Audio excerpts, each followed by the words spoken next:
Alright, Assalamualaikum warahmatullahi wabarakatuh dan salam sejahtera dan selamat datang. Terima kasih kepada anda yang hadir untuk hari ini. Dan saya dapati ramai dalam sistem, iaitu saya dapati memang ada ramai dekat sini. Ada lebih kurang beratus-ratus orang. So, terima kasih banyak-banyak pada warga Sarawak bagi tepukan sikit. Okey, mungkin anda tertanya siapa pula ni? Saya Jero Azrul, saya merupakan host dan juga koordinator. Bukan moderator, host dan juga koordinator untuk program ni bersama yang berbahagia, iaitu Datuk Abdul Latif dan juga bersama yang amat berhormat untuk pagi ini, iaitu Chief Minister of Sarawak. Welcome, selamat datang Khairuddin, selamat datang Haja, selamat datang Haja Sadia, selamat datang Tina, Tahir, Zainuddin, Tracy, welcome, selamat datang, good morning Dr. Pravati. Ramai sangat pagi ni. Kalau dalam dewan tu memang dah penuh dah ni kan. So welcome Bangis, Munga, welcome Rakaya, Hamdan, selamat datang Devendra, semua datang daripada mana ni? Selamat datang. So James, Joshua, Andy, Hishjun kan, Dayang, Mulyawadi, banyak Mujahidin kan, daripada mana lokasi di Sarawak, selamat datang. Dan hai Syedkul, apa khabar? Syedkul Wan, apa khabar? Banyak saya tengok ke kiri ni pasal skrin dekat sebelah kiri dan saya mengucapkan terima kasih banyak-banyak kerana kita akan mulakan. So dalam bentuk kali ni ialah kita akan bersama moderator dan panel. Dan saya alu-alukan juga anda pada masa juga respon kerana kita akan take note apa yang anda respon dan juga saya akan bantu untuk membawa mungkin satu dua soalan kepada tetamu istimewa kita pagi ni. Okay, daripada Jas Sarawak ada, daripada Zaidi, welcome kan, welcome. Peter, welcome Peter, apa khabar? Kan? Good morning Nur Hidayah. Okay, so kita ada lebih kurang beberapa minit sebelum kita mulakan, dalam 2-3 minit untuk kita mulakan. Alright, so jadi sekarang ni antara perkara yang paling penting ialah untuk kita mengetahui iaitu apakah persediaan kita. So persediaan sekarang ni ialah dalam bentuk webinar.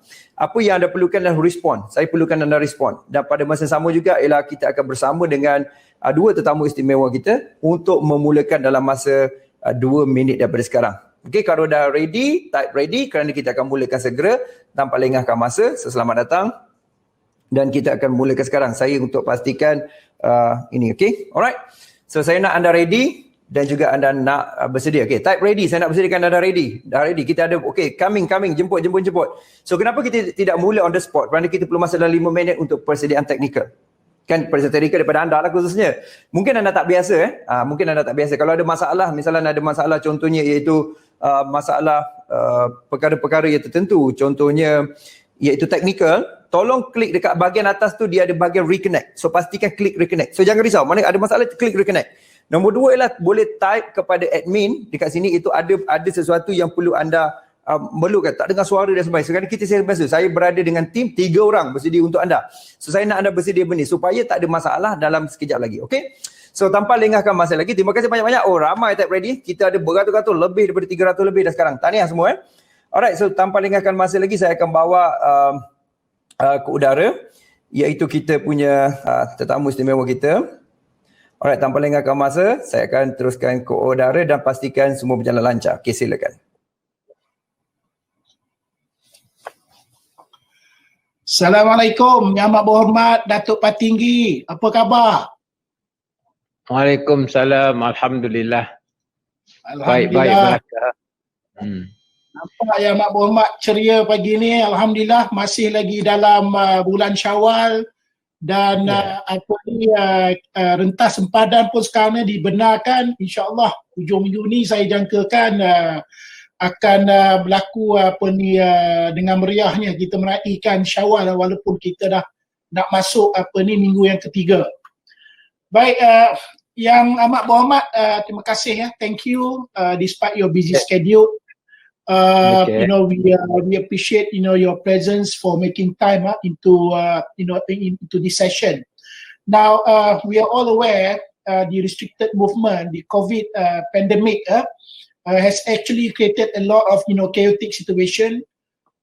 We are not able to proceed with our normal physical engagement, physical presence. So technology is the way that we move forward. So one way that we would reach out to the rakyat, to the people at large, is using this platform. Now the Honourable Chief Minister of Sarawak If I may just introduce, to the participants who are following, a very big welcome also to the others. We are expecting about 1,000 who have registered. So we are getting the numbers coming into, as mentioned by Azrul just now, the coordinator of this session. The numbers are growing now, coming to 400. Now, the Chief Minister, as I mentioned, Yang Amat Berhormat Datuk Patinggi Dr. Abang Haji Abdul Rahman Zohari, Bintun Datuk Abang Haji Openg.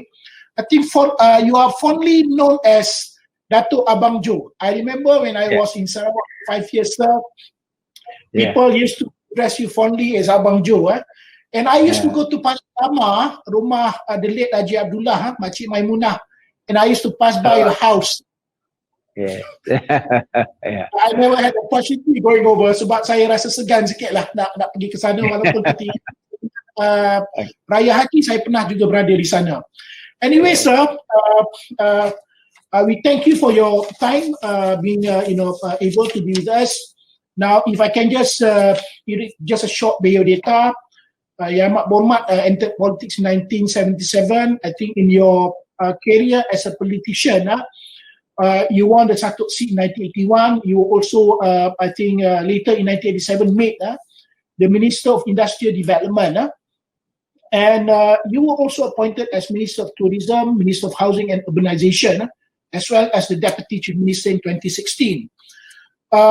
Yang Amat Berhormat is also the Pro-Chancellor of Swinburne University of Technology, Sarawak campus. And you are also currently the Sabekas President, which stands for Pertubuhan Belia Kebangsaan Bersatu Sarawak, since 2009. I hope I got information right, Yang Amat Berhormat. Okay. So, if I may share something which is very sentimental to MPC. When we mentioned about Datuk Abang Johari, something very sentimental. Now, your tenure when you were the MID Minister, you were instrumental in ensuring MPC. We got a piece of land. We were given a piece of land to set up our office in the Mat Laut. And I remember the complex was officiated in June. In June 2007, which is exactly, June 2000, which is exactly today, the month of June, the year 2020. We have been Sarawak officially with our campus there for 20 years. So on behalf of everyone in MPC, Datuk Patinggi, we would like to offer our utmost appreciation on your significant role and your foresight in getting MPC to serve the people as well as both the public and also the private sectors in Sarawak, to further enhance productivity, of the economy in the state. Now, sir, if I may bring, everyone to the webinar session today, which is post-COVID-19, Sarawak, the new normal. Now, just to give some background, this COVID-19 will be remembered as the virus that stopped the world, right? In short, now, according to WHO, since the outbreak was first identified, now this COVID-19 has spread to more than 200 over countries, and it has demonstrated a noticeable impact on global economic growth. Now, this pandemic has come as a shock to the society at large, the health system and so economies, including governments worldwide. Now, the government today plays a major role during this current pandemic that all of us are facing. And we must consider seriously the trade-off. While we are giving a lot of priority to safety and health of citizens, but we want to make sure that, the economy is still growing. Because social restriction causes businesses to shut down, supply chains being disrupted, and this may lead to possible layoff and also income shock to all citizens. Now, the significant impact, Yang Amat Berhormat, if you agree with me, I think we do have some vulnerable industries, especially like tourism. Tourism will be the first to be impacted, and tourism is also said to be the last, that will be coming out, right? It will take, longer, to recover.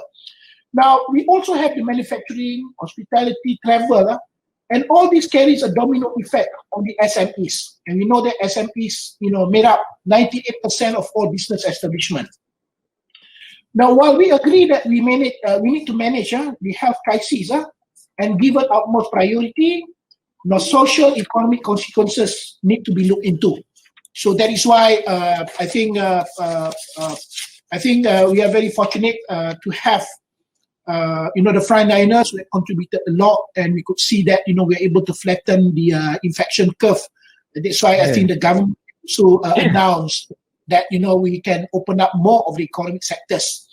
Now, just before I begin, with my first question, Yang Amat Berhormat, if I may share with yourself and also the audience here, the Malaysian Institute of Economic Research, MIER in short, now there is a study being done using the worst case scenario for Malaysia. Real gross domestic product, GDP for 2020 is forecasted to contract by 6.9%. That shows the impact coming from this pandemic. And we are also expecting a total of around 2 million labor force will be displaced. And private consumption is expected to fall by 11% due to income losses. So because companies have to close down, some need to be laid off. This, will have impact also on income, of workers in Malaysia, and that would definitely will have impact on private consumption in the country. But however, on a positive note, the government had announced 3 economic stimulus packages totaling 280 billion to improve the economic risk arising from this pandemic. And we hope that these packages, which are expected to assist the rakyat, SMEs, and all economic sectors to climb out of this quandary. And just recently, the Prime Minister had also announced the Plan Jana Semula Ekonomi Negara, in short, Penjana, another 35 million were announced to assist and also address issues of unemployment, also to bring back the tourism sector, into what it was before the pandemic, and also assisting the SMEs. So Dato' Patinggi, COVID-19 has a profound impact on the working world, as well as the people's mental and physical well-being.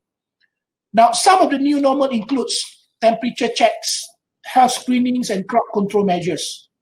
And we also aware, even when we go to the government premises, private and public sectors, as well as individuals, in response to the COVID-19 pandemic, there have been a lot of extraordinary measures also being put into place. Now, if we may bring all this scenario into the context of Sarawak, Yang Amat Berhormat, what does the new normal look like after COVID-19, especially in the state of Sarawak? And what is the state government's preparation for post-COVID-19 era? To you, sir, we would like to listen from you. What are your thoughts on the new normal in Sarawak, and what are the state government's preparation on this? Please, Yang Amat Berhormat. Yeah, first of all, I would like to express my appreciation to NPC for inviting me to participate in this sort of forum. And it is very pertinent that we have to face this pandemic 19 with a view of how to solve the impact of pandemic 19, COVID-19, to the economy as well as to the people at large. Some say that this pandemic will bring about negative impact on our economic development, and some of course say that it is worse than the depression of 1930. And therefore, as far as Sarawak is concerned, we have to accept the fact that we have to change, including our way of life, as well as what they call the new normal life, the new norm. And with that background, Sarawak has to have a relook on how to really bring about recovery to our sectors that have been affected by COVID-19. As you know, the industry that has really been affected is tourism. And number two is, of course, our manufacturing sector, as well as our services sector, because of the MCO. No activities are being done for the past 3 months, and that deprive us of our economic activities that give life to the citizen.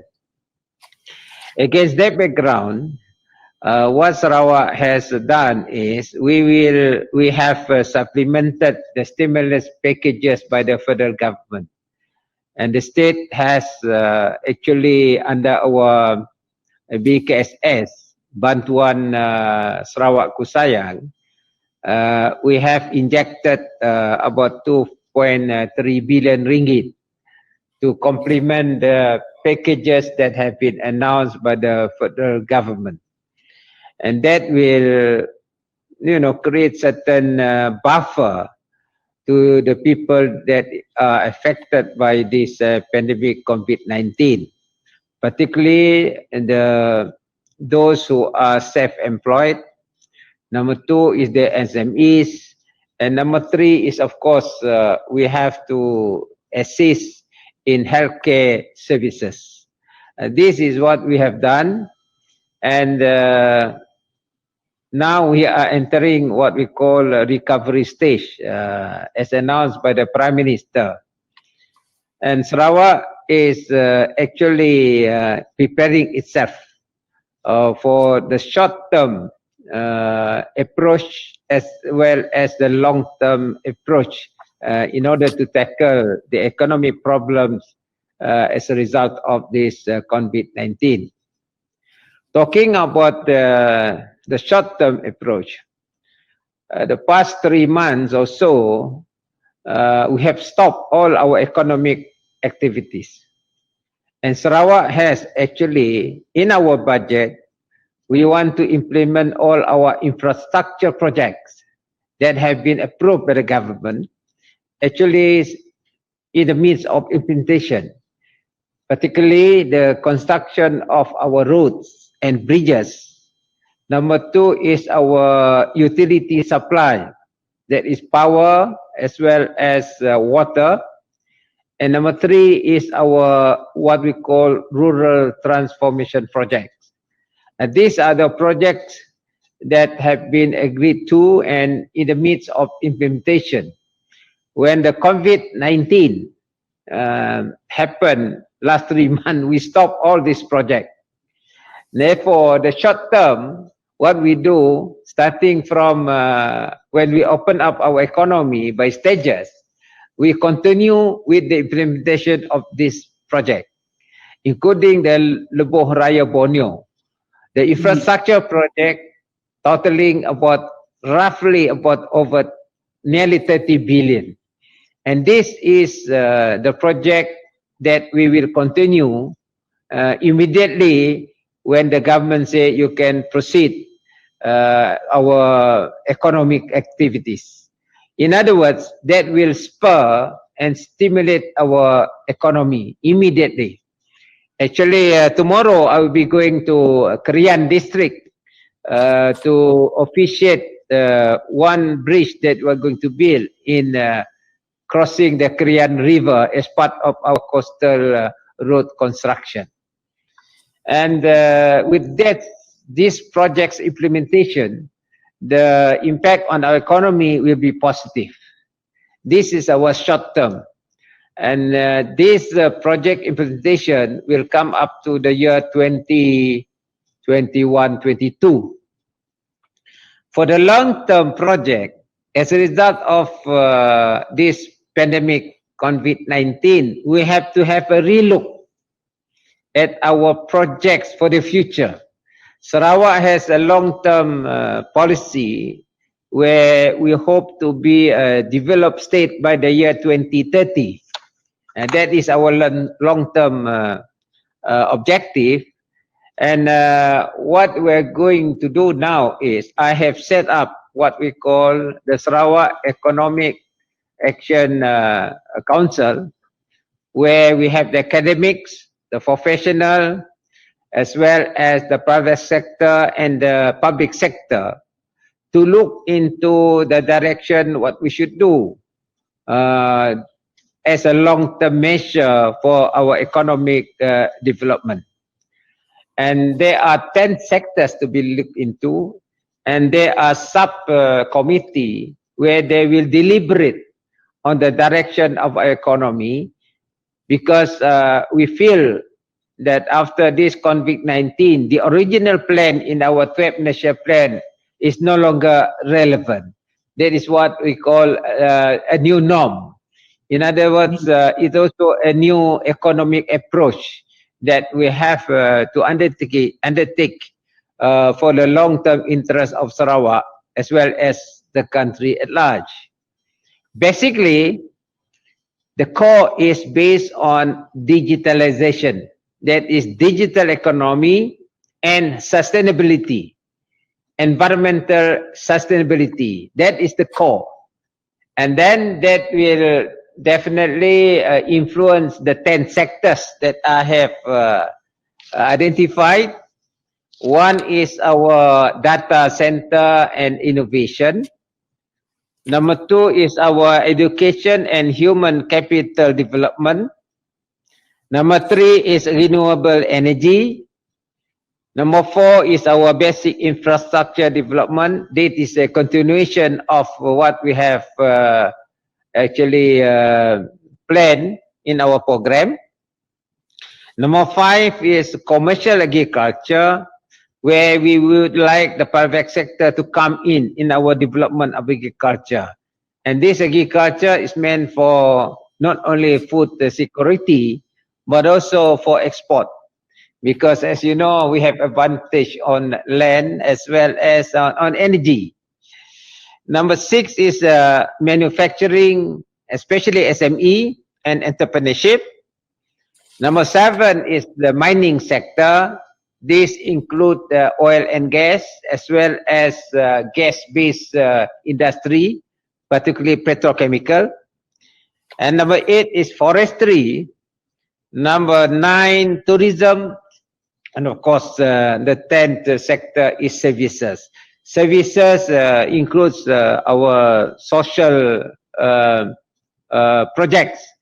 For instance, this pandemic, we know very well that social distancing is important, meaning you have to have a relook at our housing design, particularly the housing for the low income group, to make sure that you have sort of a safety net when you develop or design a new house.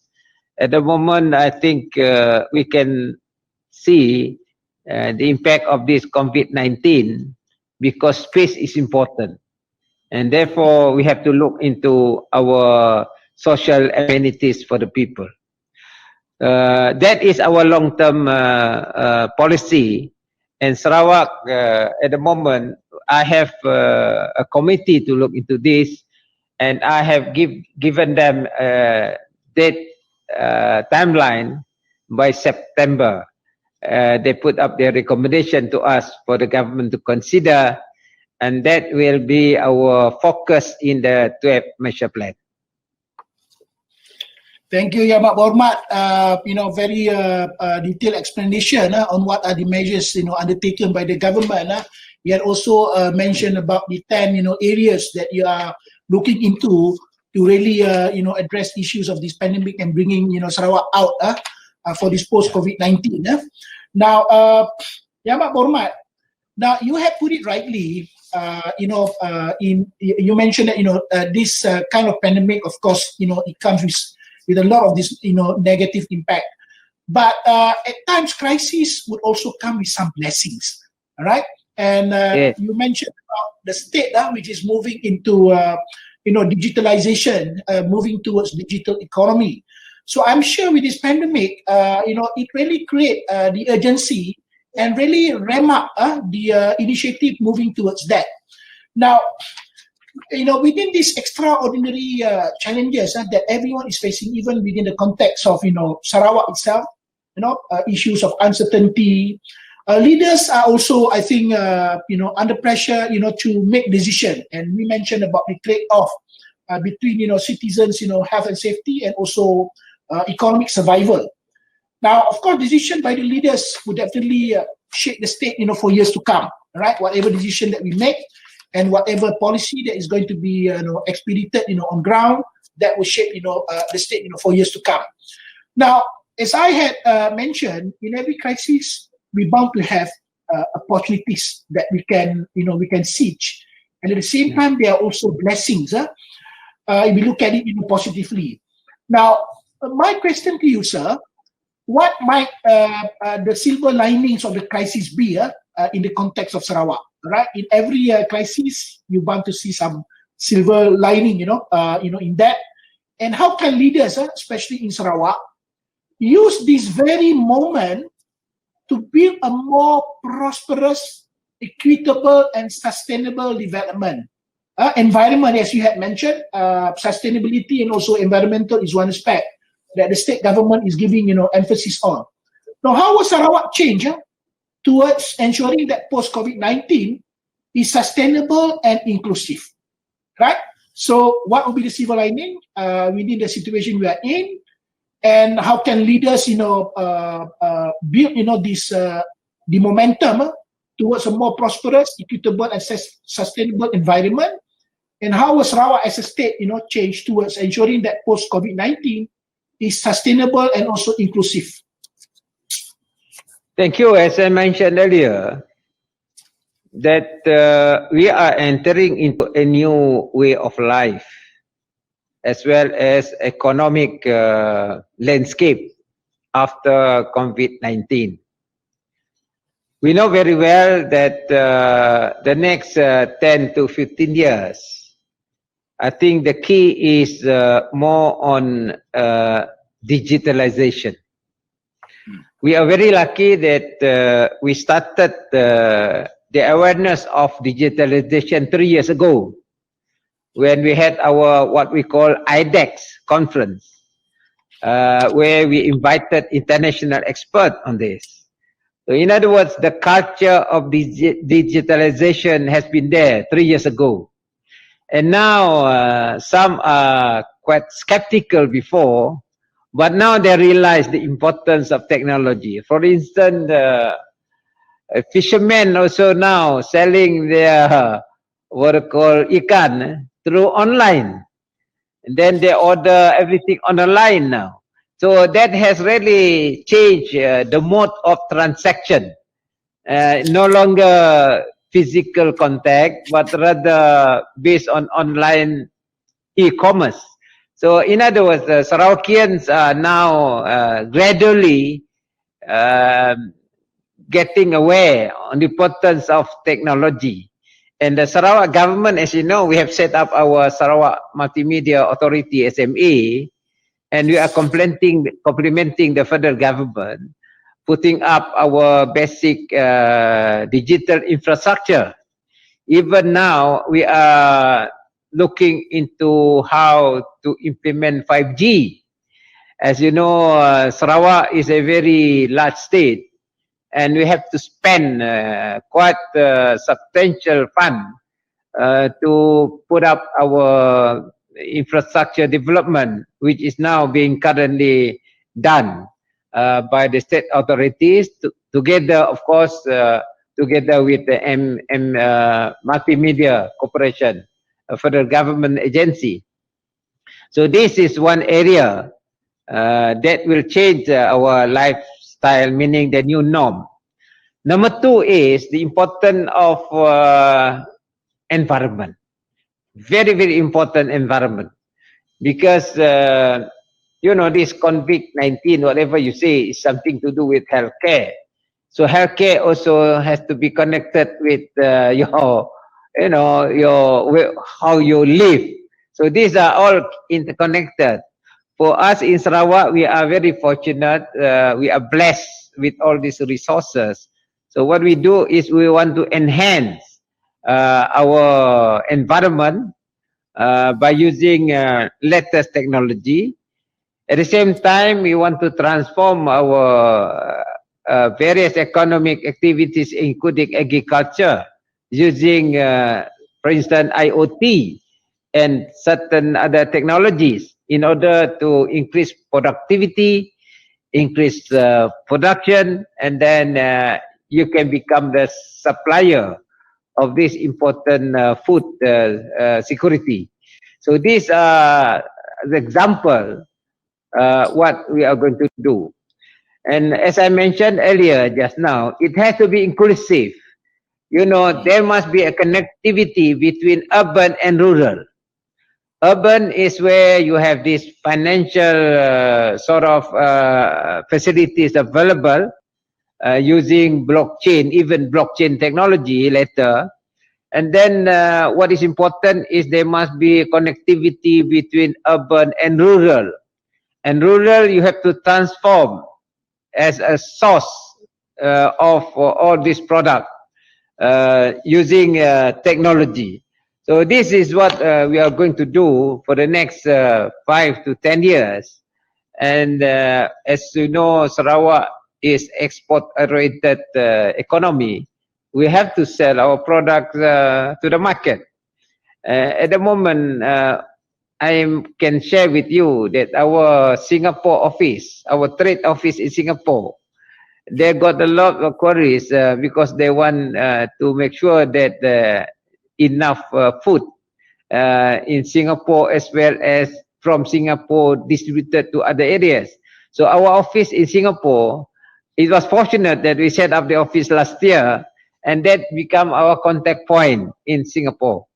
And with that sort of contact, marketing, new marketing mode or new norm, and at the same time, the interaction between the exporters and the importers, I'm sure that the new business environment will be conducive for us to grow our economy based on our strength. As you know, Sarawak's strength is our energy. We have our renewable energy. And number two is, I think our Sarawakians are trainable. You know, we can train them. And number three is, of course, we have to upgrade our logistics.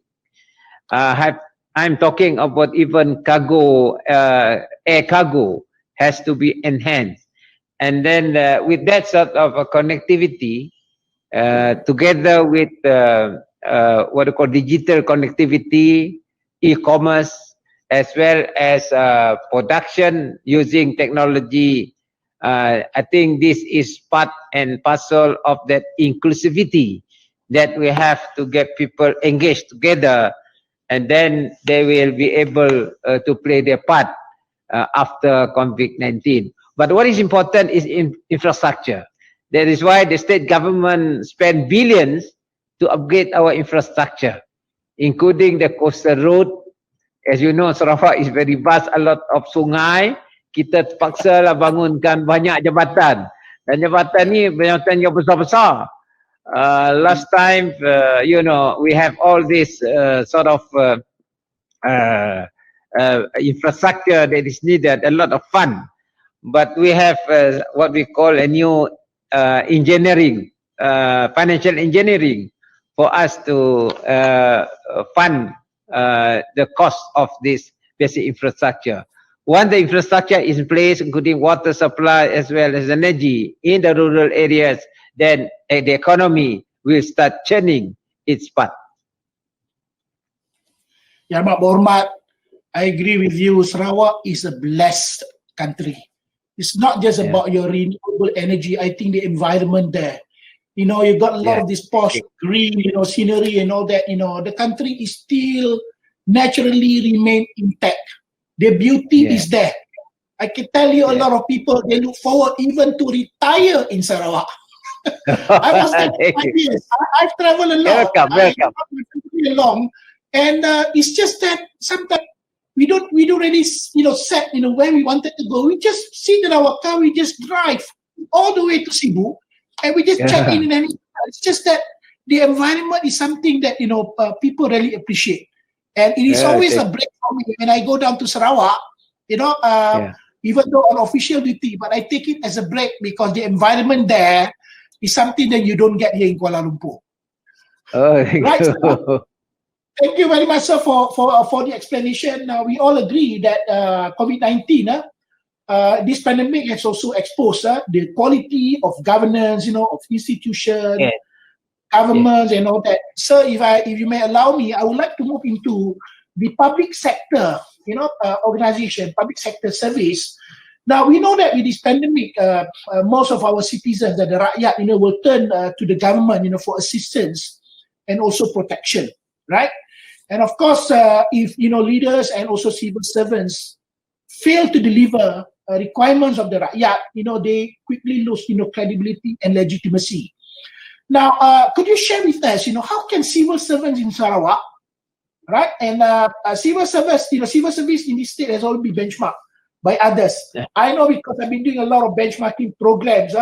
Your land management is one of the best, right? Your even your civil service itself, even to the extent the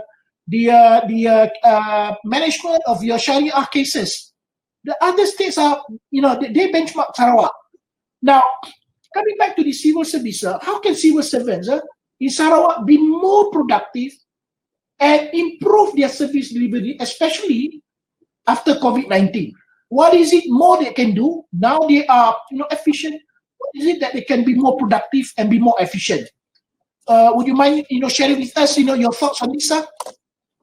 Yes, thank you very much. What I did when I was given, when I lead the state government, I want the civil service to know technology. Technology is the key now. So what happened is there is a committee that look into our digital development agenda, which include the civil service. And the connectivity, as you know, in Sarawak, we have our state, up there. Then we have bahagian, the divisional administration, you have the district administration, and these people should be connected to technology. And then they can exchange their information, and assuming they got problems on the spot, then they can definitely bring it up to the senior officers so that the senior officers can look into it and then find solution. That is why, for instance, our land and survey department, we have their own development of their application to make sure that all the land issues are settled within 2 days. Even the title of land should be issued, if possible, 1 day through what they call their own software that has been developed. The other one is now JKR is also doing the same thing. They call it JKR Dash. And this app will be able, people, including the senior officers, as well as the ministers like myself, to look into the stage of implementation of project that has been approved. And this can be done within 1 week. You know the actual situation, and we can solve the problem down there. And these are very important for the civil servant to know the mode of monitoring projects. And also the question of, giving training to these people. The state government is, have that training program. For the senior civil servant, we send them to re-equip with modern knowledge, either through Harvard, there is a Harvard program, management program, and also other institutions for them to get exposed to the new mode of managing a government. We call it good governance. These are the areas where we send our civil servants to get themselves exposed to the modern mode of managing the government. as well as the importance of innovation among them. And even I want my ministers also to be trained on that line, so that there is these people are complementing each other. The civil servant, the public sector, as well as the private sector, they know the language and they know how to engage among themselves. Otherwise, there will be mismatch between the public sector and the private sector. Normally, the private sector are well exposed, but if the public sector is not exposed, there will be mismatch between the two. So that will definitely create some problem that you have to solve. So this is the way how we want to get the public service together with the private sector. Thank you, sir. Pardon me for not introducing myself earlier. I'm Latif from NPC, especially for the participants who are joining us online. We would like to invite them. I'm sure they have questions that they may want to post, to the Chief Minister. They can do so, post their questions into our chat box. I think the coordinator will assist us with the questions later to be brought over to the Chief Minister to respond. Now, sir, you have just responded on the public service, the civil servants, role and all that. Now, let me bring you now with the industry now. I'm bringing you back, to the industries, because these are the affected, I would say, section of society. Yeah? Now, a report, that was a special edition report, done by World Economic Forum, Global Risk Report, they call it, examined the views of nearly 350 senior risk professionals. And they were asked to assess 31 risks within 3 categories. 1, what are those most likely for the world? 2, most concerning for the world. 1 is most likely that will impact the world. The second is most concerning to them. And third, what is the most worrisome, for companies? Now, 2/3 of the respondents identified that a prolonged global recession as their top concern. So if we were to, prolong, situation they're in, it may lead to recession. So this is their concern.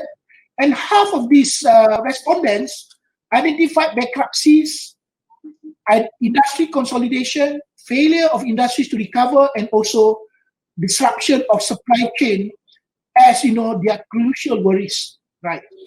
Now, according to 50% of the respondents too, the third most worrisome aspect for companies is increase in cyber attack. Now, you mentioned about going digital. This is, one of the worries that they have.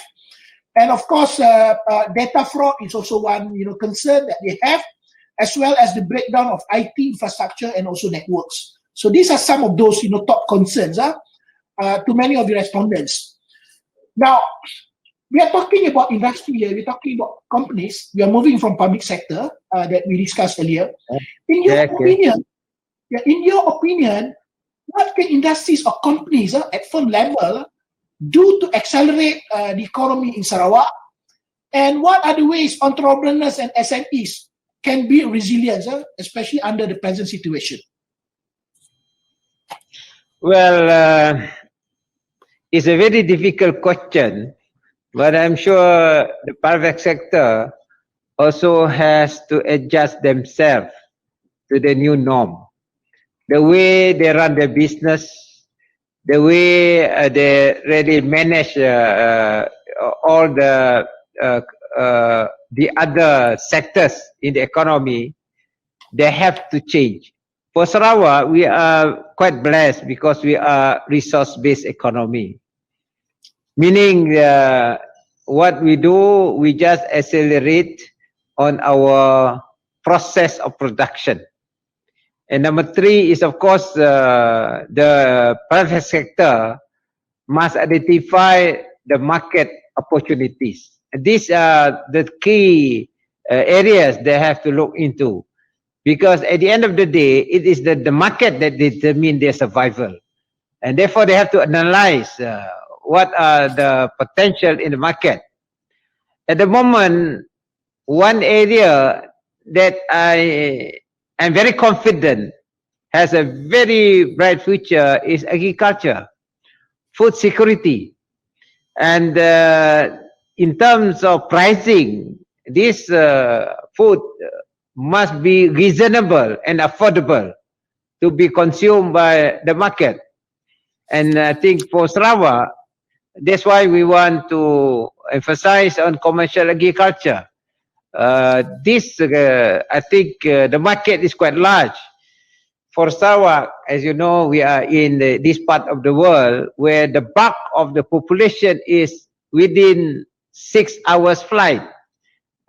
Over 3 billion people, China, India, East Asia, is only within about 6 hours flight. And if we have the opportunity to produce products that are demanded or goods demanded by the market, the potential is there. In Sarawak, we are having a very small population, only 2.8 million, with 154,000 square kilometers. And that's why I was talking about sustainability of environment. As you know, in energy sector, the world wants renewable energy that is clean. And for us in Sarawak, we have to look into our forestry sector because plant can be replanted. So I am going to talk to the expert how we can accelerate the production of what we call raw material that is based on our trees that can become a source of renewable energy. I understand that some countries, they want to change nuclear to renewable energy.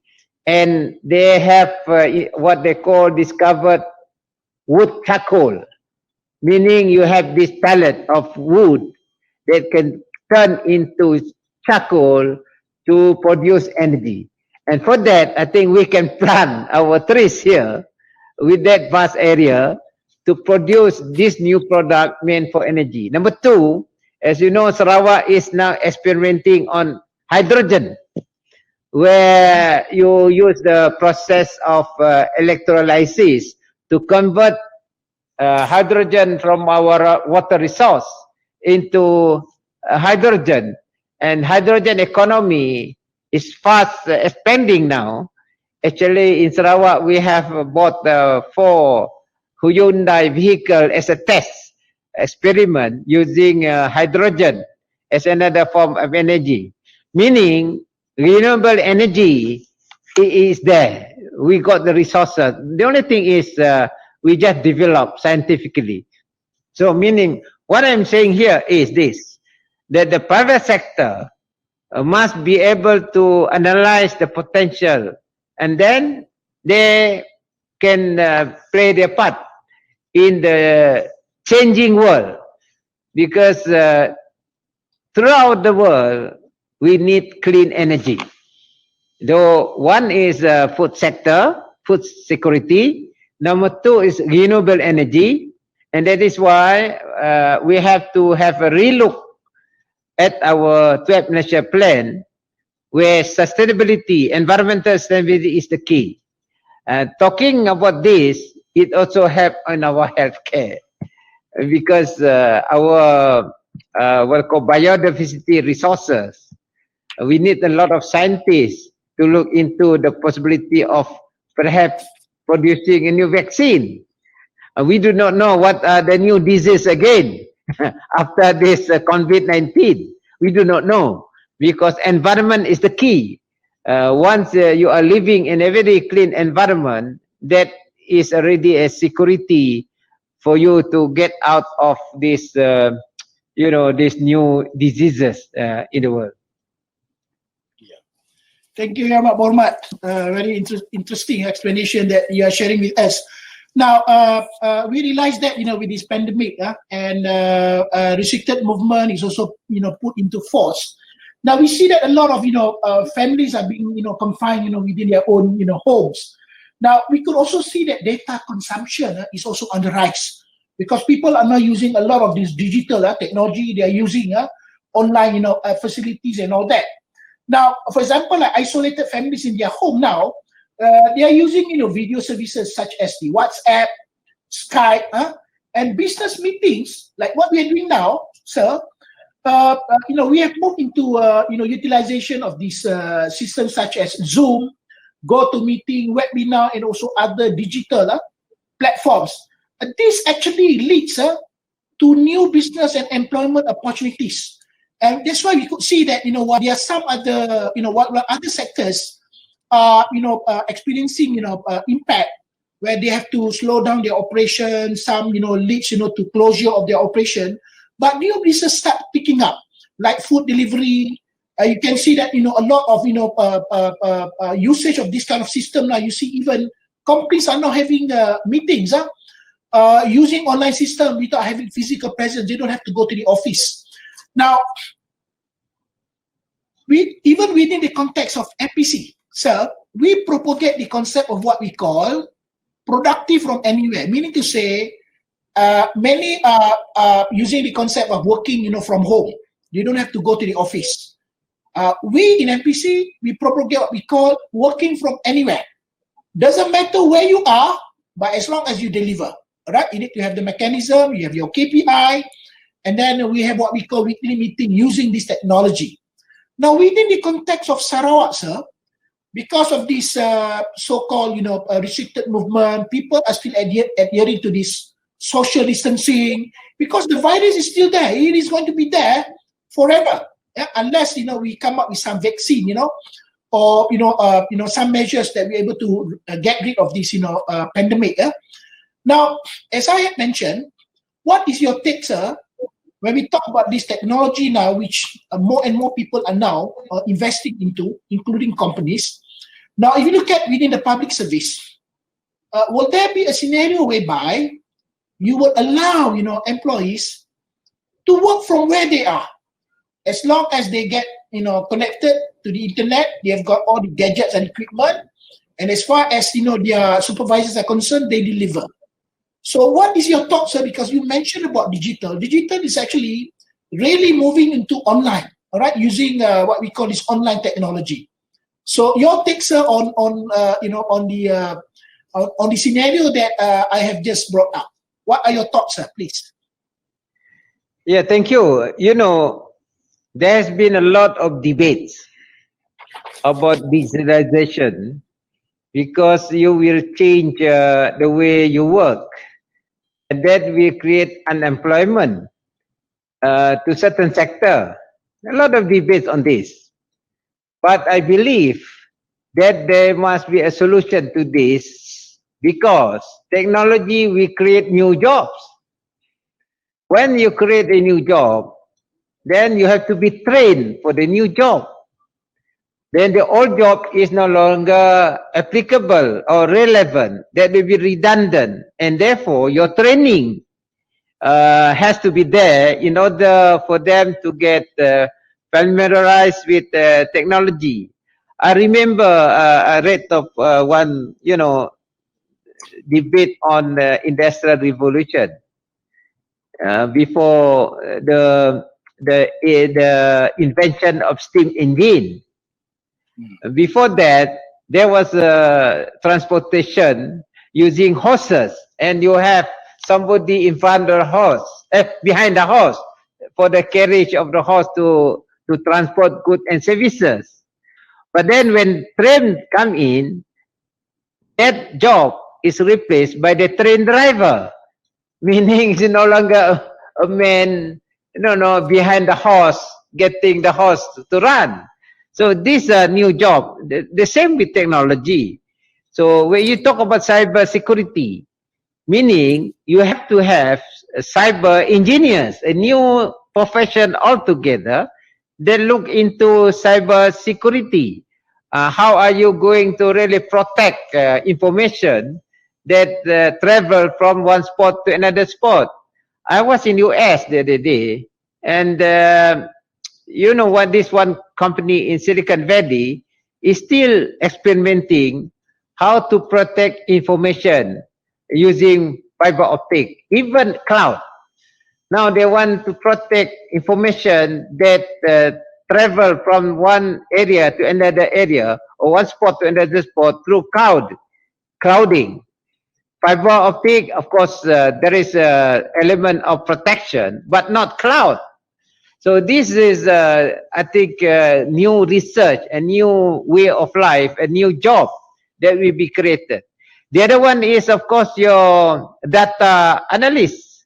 You have to have a new job that really analyze all data.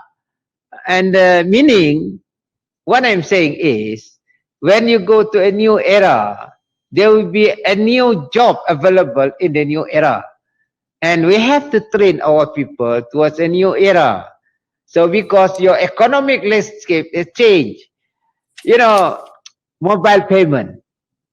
15 years ago, we didn't have mobile payment. So you rely on your credit card or checks or credit card. But today, you just have your phone and then go through your QR code and you got the payment there. And that means the banking industry has to change from the normal conventional banking to a new norm, a new way for you to make your payment. And these are technologies that will create new jobs. That's why I am not very worried about job displacement because of technology, because you will create new job because of technology. So your engineers also change. Now you are talking about 3D printing. 3D printing now may be quite expensive, but in 10 years time, the process of 3D printing, I think, will come down. So what you do is you will produce product using technology like the 3D printer, and that will produce new product at a cheaper rate. So what I'm saying here is this: your economic landscape will change. Then you have the new norm of how you do your job, how you produce your product. And number three, you can analyze your market through what we call data analysis. That is why now you have to go through data center, where some say the new oil is data, big data. That is the new oil for the future. So for Sarawak, for that matter, Malaysia, if you want to be in that game, whether you like or not, you have to get ourselves prepared in the game. And we must have that prerequisite to know technology and to know the potential of technology in the new economic era where physical contact is not there. For instance, today we don't have physical contact. It's just through your laptop and also through this sort of interaction between you and me. So this is the way we have to do job in the future. Agree, Ahmad Bormat, from physical face-to-face, but now we have what we call face-to-face screen, kind of engagement. Right? And I've also put rightly earlier, you mentioned about the role of the private sector. I think the private sector will have to work closely with the government, right? Even when we talk about this, digitalization, of course, government will facilitate, with all the, internet connection facility, the infrastructure, the broadband and all that. But of course, companies which are operating under that environment, as you had also put it rightly, now, the economic landscape, is changing due to this, pandemic. But of course, while there will be some, traditional businesses, which may be phased out, but there'll be new businesses coming into. It's just like what we have seen today. Cases like, Farm Fresh. There is a company which produces, Farm Fresh milk. Before the pandemic, they were able to sell only about 300 bottles a day. But because of the social, distancing, restricted movement and all that, so they went on technology. They went through e-commerce. They do e-marketing. They use their website, their portal and all that. And so they are able to sell 10,000 bottles a day now. 10,000 bottles. And there is a company called, electrical company, within this pandemic, they have actually shut down their outlet where we used to go, to their outlet to buy. But now they go online and they can generate, a sales of 93 million. So as you put it rightly, sir, yes, I think we have to be creative. We have to do a lot of thinking. While we do accept that this pandemic is creating a lot of problems, but there are also opportunities and also blessings being created. Yeah. And you could see that people talk about digitalization. I used to joke also with some, some of them I say, sometimes you need to have this kind of pandemic, COVID-19, to really ramp up, digitalization. All right, sir. We have already, come to almost, 10 a.m. I'm not sure, Azrul, is there any question that we are getting from our online participants, Azrul? Yeah, we have several questions here, but maybe you can just continue first, or we want to ask the question first? I think we can ask the question because later we will have this launching of Sarawak Productive. So I think let's take the question first, because once the launching is over, I think the program will also end. So let's go into the question first. What are the questions that we have received, from our online participants? Okay, so one of the question from Jason Han. So dia fokus dia adalah dia tanya untuk Minister Sarawak for the long-term plan. Setting up the Sarawak Economic Action Council is a great step to deliberate on double actions toward our goal for a clean, healthy and resilient environment for the current and future generation. So the question was, may I ask what is the government plan to develop more green workforce while at the same time keep our existing forest cover intact? If not, increase them as they have been proven to provide for the resilience of rural communities. So soalan dia basically macam ni. Sangat bergembira dan sangat setuju dengan Minister yang amat bahagia Datuk Paling Tinggi Dr. Abang. Fokus dia ialah kita pergi go green, tapi pada masa sama juga ialah macam mana nak protect juga kita punya forest ni, kita punya hutan ni pada masa sama juga. Thank you. I think this is a very interesting question. You know what happened was before there is a policy of afforestation, meaning replanting exercise. And then we were expecting people who are involved in timber industry to help replant the trees. But apparently there is a certain weakness there. Some are willing to plant, some are not willing to plant. So I have requested people in that sector to look into how we want to really aggressively plant reforestation, meaning we replant our trees. So I have a new idea, but then I leave to them to deliberate and recommend what is the best method. I think we must have a very aggressive and consistent policy of replanting our forests. For instance, our swamp area, we can plant new species of trees, and we have done it in Sungai Salak. Apparently, within 3 years, 4 years, the trees are quite big. So in other words, there is no serious effort on the part of the private sector where we want them to plant. Apparently not very successful. So we have to have a relook in this policy so that we can sort of enrich our forests that have been worked out. And this the government has to invest because it is a state asset.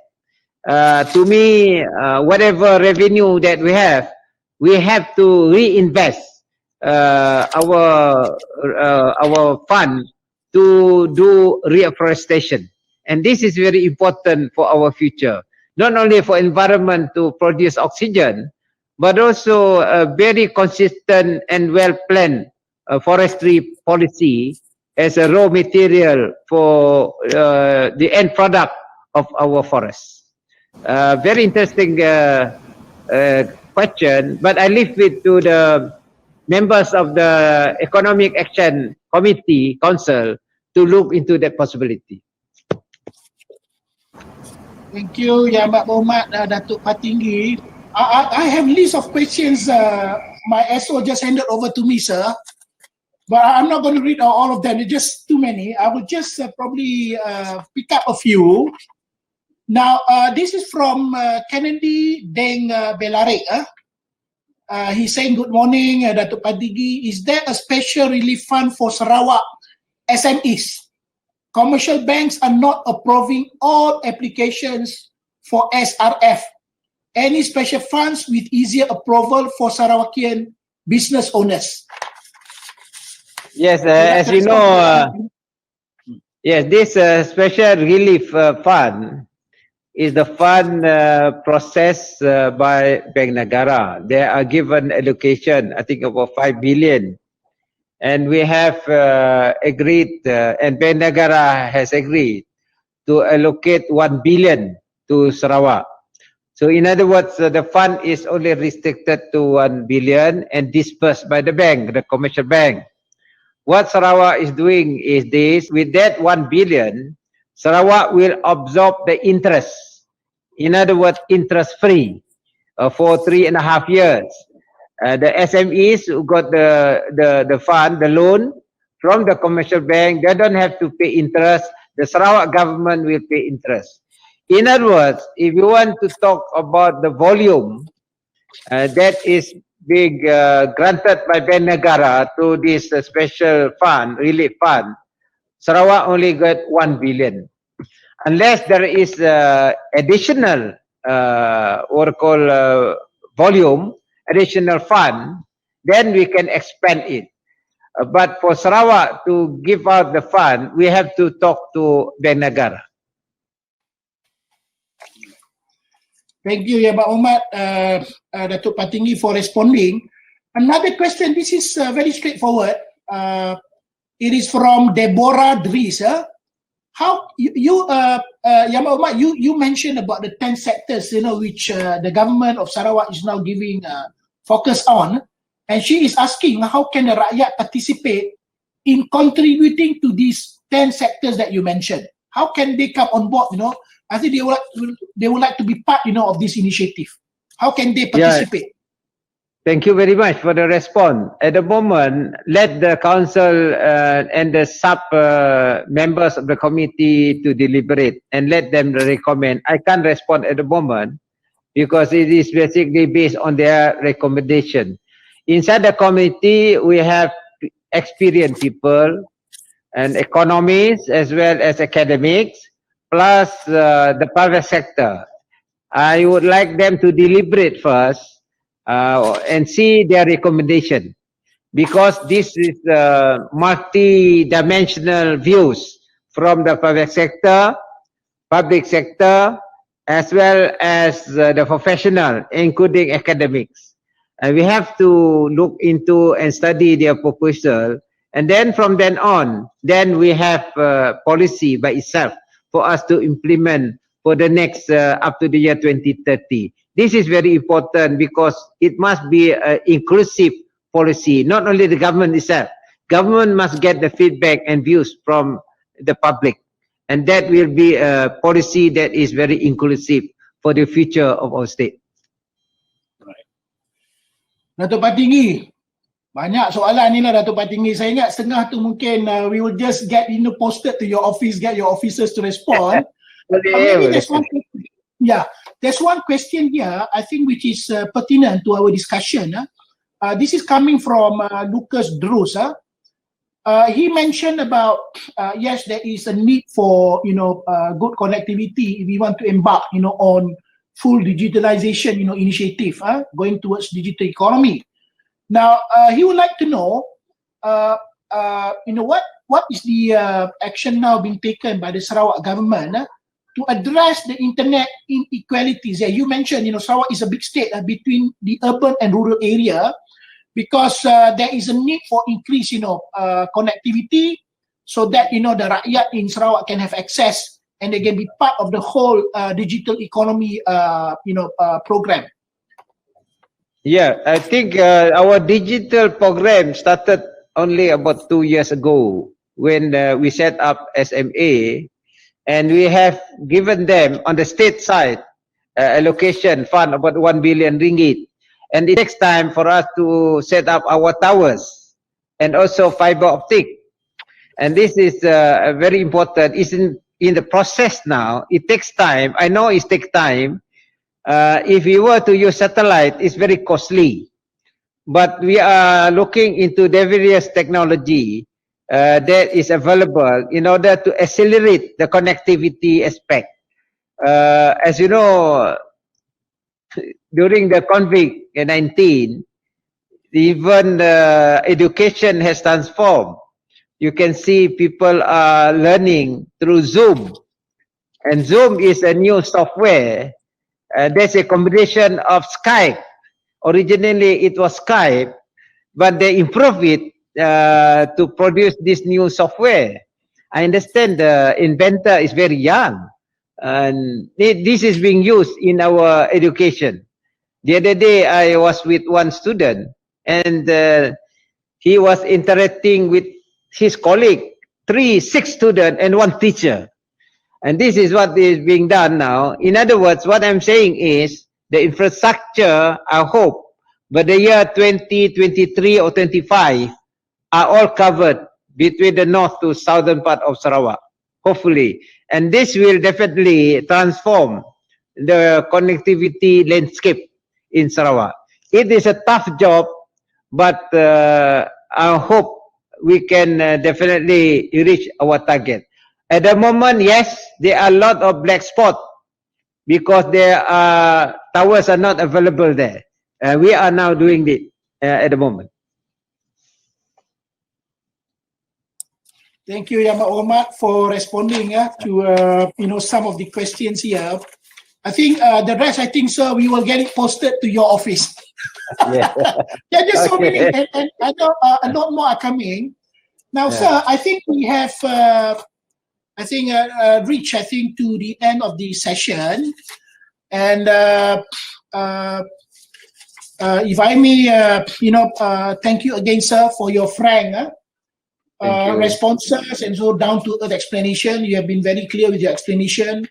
I hope your responses has actually helped, to inspire many people, including all sectors in the state of Sarawak, who are with us during this webinar session.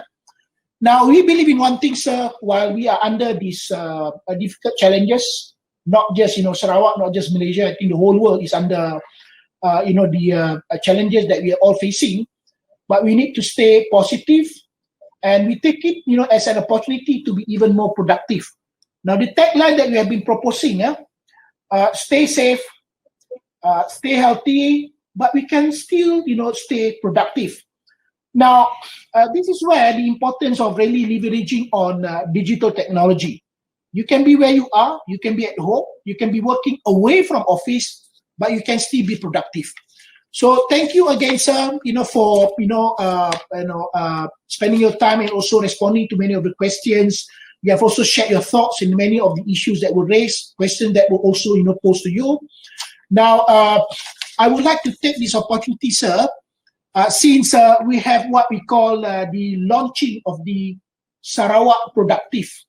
Now, I would like to call upon your good self, probably to deliver your kind remarks and to officially launch the program, what we call Sarawak Productive.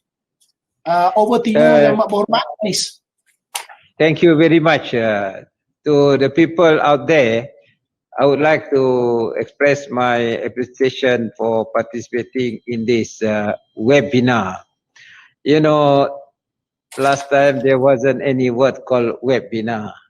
We have seminar, but pandemic has created a new term called webinar. And then I would like, to take this opportunity to launch what we call Sarawak Productive. It is a series of webinars to create awareness about digital transformation for small and medium enterprises, especially in the subsector of retail as well as F&B. And this is very important in the services sector, including tourism. This webinar will assist businesses to operate on digital platform as well as to promote business matching between digital service providers and entrepreneurs. This excellent transformation journey for us is a holistic approach for organization intending to move their performance to the next level, that is strengthening engagement and creating greater value to stakeholders, as well as thriving in the competitive marketplace. As I mentioned earlier, the Enterprise Innovation Intervention Program, that is EIIP, is also a program that improves productivity and quality of the enterprise level. This program assists enterprise through hands-on approach and provides intervention in existing practices to help solve productivity and quality issues. To further assist businesses, the Business Virtual Advisory Services will be launched in August 2020, and this virtual advisory services comprises of business webinar, business virtual advisory clinic, business virtual mentoring, business virtual coordination, and virtual training, with an objective to bring productivity activities to every businesses that connects to the internet. Besides that, initiative by the Good Regulatory Practices GRP by MPC on regulatory administration reform will further support the country's aspiration towards becoming a high income and progressive nation.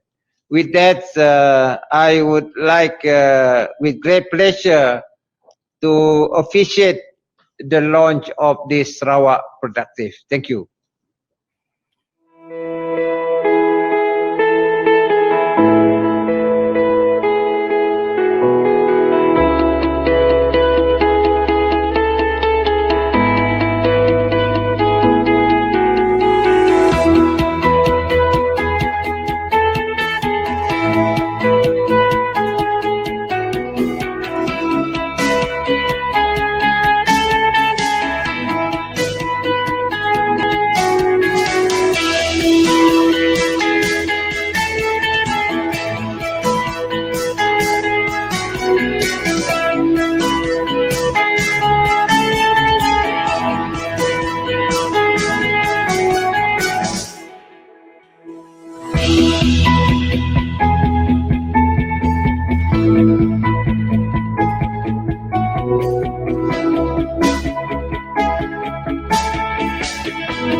Mentoring with the business community. That will be good.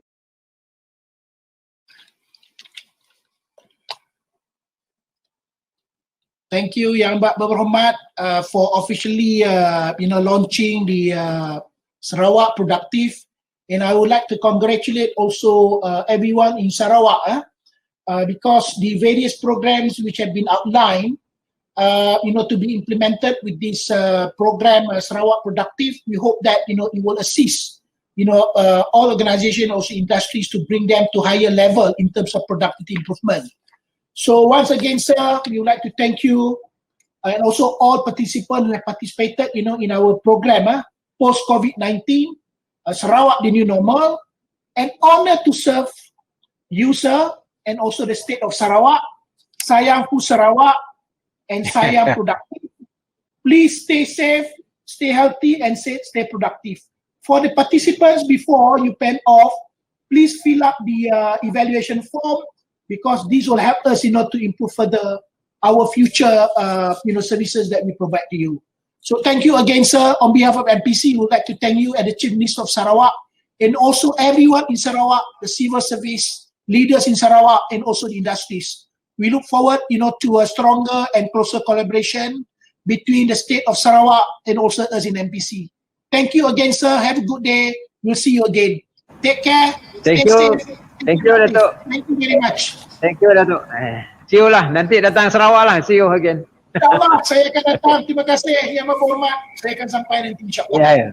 Okay, thank you. Okay, terima kasih yang berbahagia Datuk Abdul Latif bin Haji Usman, dan terima kasih kepada bahagia Datuk Patinggi Dr. Abang Haji, dan terima kasih banyak-banyak, dan insyaAllah kita akan berjumpa lagi untuk sesi akan datang. Terima kasih banyak-banyak kerana bersama saya Jero Azrul, merupakan host dan koordinator untuk webinar dan bekerjasama dengan MPC Sarawak. Terima kasih banyak-banyak kepada Hajar Sarimah dan tim, Fazli dan juga Fiza, dan terima kasih banyak-banyak kepada iaitu daripada HQ MPC, dan terima kasih kepada semua. Saya dapati kita rekod, iaitu kita menghampiri sebenarnya untuk live pagi ni secara real time, iaitu lebih kurang dalam 1,500, dan saya tadi tengok sampai 1,700. Tahniah pada semua, tahniah. Kita sedang live stream di FB di Sarawakku, dan kita juga sedang di dalam page. Maksudnya pada masa sama juga, pada yang webinar tu, semua soalan ni memang kita ada kumpul. Terima kasih banyak. Tolong jawab evaluation form, dan insyaAllah kita akan juga remind pada you. Terima kasih banyak-banyak. Jumpa lagi dan salam hormat. All the best dan Assalamualaikum. Dan semoga kita jumpa untuk next sesi di mana webinar-webinar yang lebih praktikal dan juga lebih realistik untuk kita bawa kepada anda. Okay, jumpa lagi dan salam hormat. Terima kasih daripada saya.